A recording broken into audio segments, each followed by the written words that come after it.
Nous allons citer quelques-uns. Pour que les gens comprennent, parce que souvent, il y a des confusions. Détournement des fonds, publics ou privés.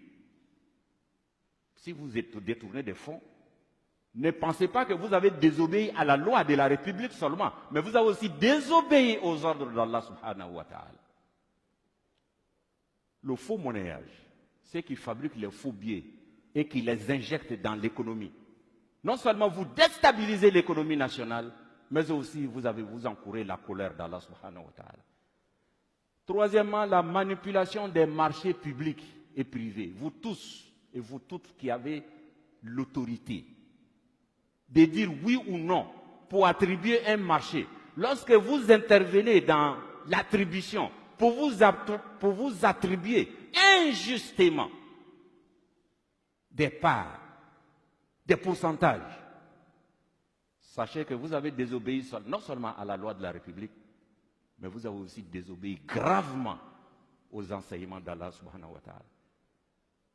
L'abus de fonction. Vous tous qui avez des fonctions, qui avez des décisions, lorsque vous en abusez pour avoir un intérêt particulier, vous tombez dans la fraude.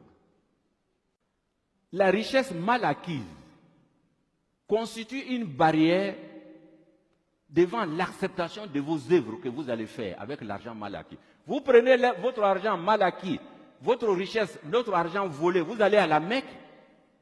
Dieu dit, je ne t'ai pas appelé, je ne t'accueille pas. Parce que l'argent que tu as pris pour venir n'est pas pour toi. Vous prenez l'argent sale, l'argent mal acquis, pour faire des sacrifices, en tentant ainsi un blanchiment spirituel de l'argent mal acquis. Oui, parce qu'il pense que quand il va voler 1 milliard, il va prendre 1 milliard et dire, bon, je vais construire des mosquées, je vais faire partie des gens à la Mecque, ils vont aller prier pour moi et puis c'est fini. La religion musulmane n'est pas ça. Il n'y a pas de blanchiment d'argent spirituel. C'est-à-dire le fait de faire le sacrifice avec l'argent volé ne le rend pas licite pour toi. Dieu n'accepte pas. Pourquoi? Parce que Dieu dit, Allah tayyib, Dieu est pur. Il n'accepte que les choses qui sont pures. Chers frères et sœurs,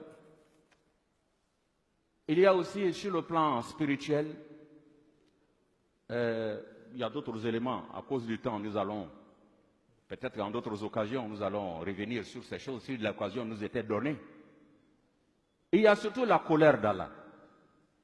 Dieu dit, فَإِن لَمْ تَفْعَلُوا فَأَذَنُوا بِحَرْبٍ مِّنَ اللَّهِ وَرَسُولِهِ. Il dit, si vous n'arrêtez pas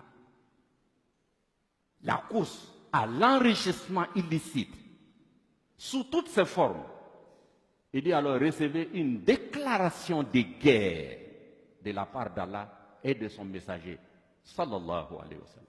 Alors imaginez-vous quand Dieu vous déclare la guerre, وَلَا يَعْلَمُ جُنُودَ رَبِّكَ إِلَّا هُوَ. Alors que personne ne connaît les soldats d'Allah, c'est lui seul.